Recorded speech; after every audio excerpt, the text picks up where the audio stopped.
రహస్య అరణ్యం మరియు ధైర్యవంతుడైన చిన్న నక్క.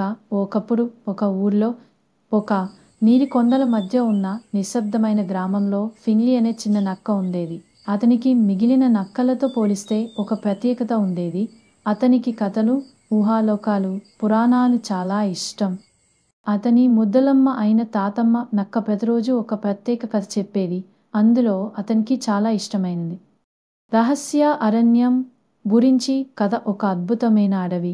అక్కడ చెట్లు మాట్లాడుతాయట, జంతువులు మంత్రాలను తెలిసినట్టు ప్రవర్తిస్తాయట. కానీ ఒకటే నిబంధన, ఒక్కడే అరణ్యంలోకి వెళ్ళకూడదు. ఒక రాత్రి చంద్రుడు మబ్బుల మధ్య వెలుగుతున్నాడు. అందరూ నిద్రపోతుంటే ఫిన్లీ మెల్లగా లేచి బయలుదేరాడు. కొంచెం చూసేద్దాం, లోపలికి ఎక్కువ వెళ్ళను అని అనుకున్నాడు.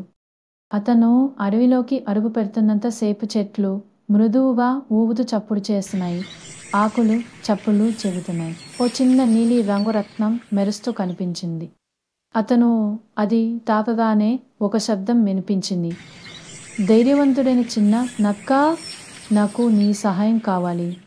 ఫిన్లీ భయపడ్డాడు. ఆ గొంతు ఎవరిది? వాటి మధ్య నుంచి ఏలారా అనే మాంత్రిక హిరణ్యం, పొడవైన కొమ్ములతో ఉన్న హిరణ్యం బయటికి వచ్చింది. ఈ రహస్య అరణ్యంలో మైశక్తి నశిస్తుంది అంది ఆమె. మాంత్రిక కాంతిరత్నం క్రిస్టల్ ఆఫ్ లైట్ పోయింది. నీవే దాన్ని వెతకగలవు. ఫిన్లీ భయంతో కూడిన ధైర్యంతో అంచాడు. సరే, నేను వెతుకుతాం. ప్రయాణం మొదలు. ఏలారా అతనికి 3 సూచనలు ఇచ్చింది. రత్నం ఉన్నది, నక్షత్రాలు నిద్రించే చోట, ఒక పజిల్ గుమ్మానికి తలుపు. నీవు ఊహించని స్నేహితుడే నీకు ఎంతో సహాయం చేస్తాడు. ఫిన్లీ ప్రయాణం మొదలుపెట్టాడు. ఎన్నో అడ్డంకులు ఎదురయ్యాయి. ప్రతిధ్వని నది. అక్కడ నీళ్లు ఆగిపోవాలంటే పాట పాడాలి. పజిల్ చెట్టు. ఏది పంచుకుంటే పెరుగుతుంది, దాచితే పోతుంది. అతను సమాధానం చెప్పాడు. మారుమాటదయ. ఒక చెత్తగా మాట్లాడి గుడ్లగూబను కలిశాడు. ఎవరికీ నమ్మకం లేని గుడ్లగూబకు ఫిన్లీ తన ఆహారాన్ని పంచి రెక్కలు శుభ్రం చేశాడు. ఆ గుడ్లగూబ ఆశ్చర్యపోయింది. నువ్వే నన్ను మర్చిపోయినంత మంచి చూపిన మొట్టమొదటి జంతువు. నేను నీతో వస్తాం. కాంతిరత్నం వెతుకుదల. వారు ఇద్దరూ నక్షత్రాల నిద్రించే కాంతి గుహలోకి వెళ్లారు.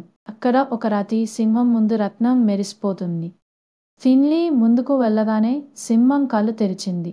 నీవెందుకు రత్నం వెతుకుతున్నావు అని అడిగింది.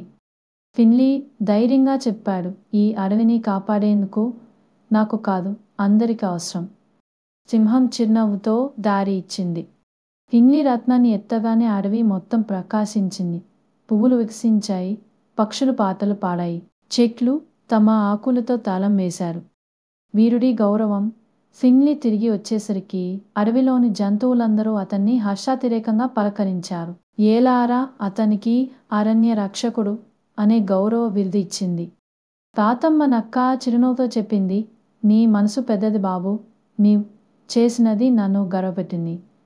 ఈ కథలో నీతి ఏంటంటే, ధైర్యం అంటే భయం లేకపోవడం కాదు. భయంతో కూడిన ధైర్యంతో మంచి పనిని చేయడమే నిజమైన ధైర్యం. అలాగే చిన్నవాళ్ళే పెద్ద పనులు చేయగలరు.